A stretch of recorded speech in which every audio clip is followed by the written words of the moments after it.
The luminosity mask in Photolab 7 is only available when DxO Film Pack is installed and activated.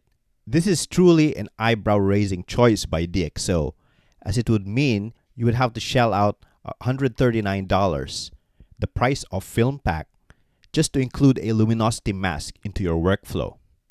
So in this video, I'll be looking at the pros and cons of the luminosity mask, and at the end, I'll tell you whether to consider its purchase.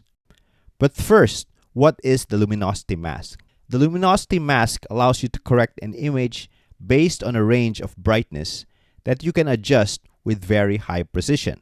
Let's demonstrate the luminosity mask with this image. Let's say I want to brighten the foreground and darken the sky.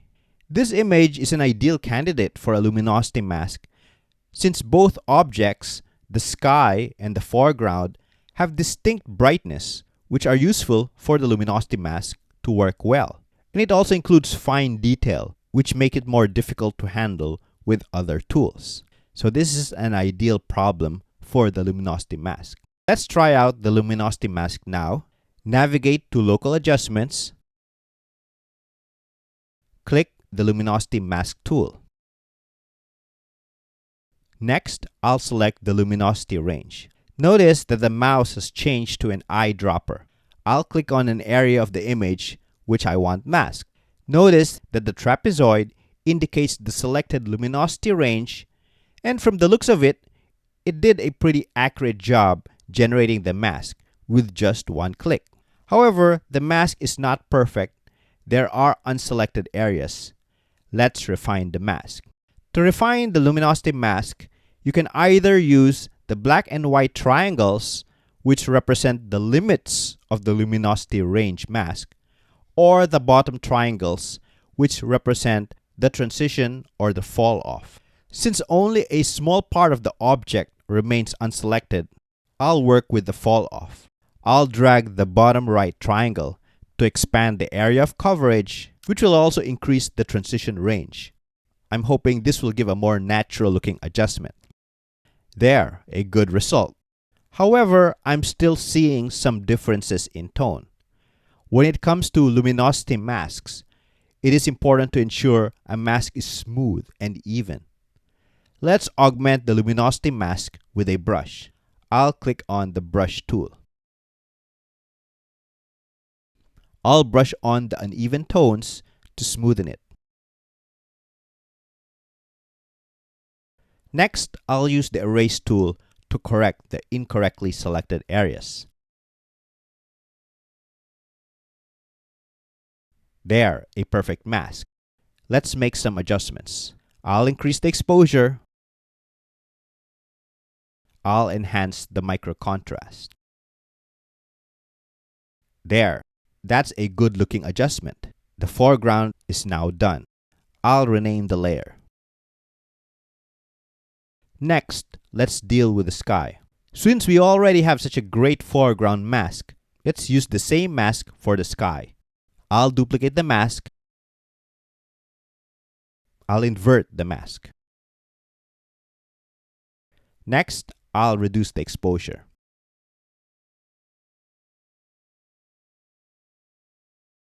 And there you go, a great edit. So that is in essence the luminosity mask. Now, let's run through the strengths of this mask over other alternatives, particularly the control point and control line. Let's make an adjustment to this image, following the steps in the previous example. I'll mask the foreground. Once again, the selection is incomplete. I'll extend the coverage. I'll increase the exposure and micro contrast.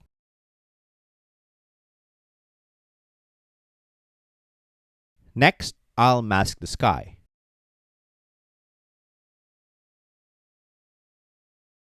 Here is the before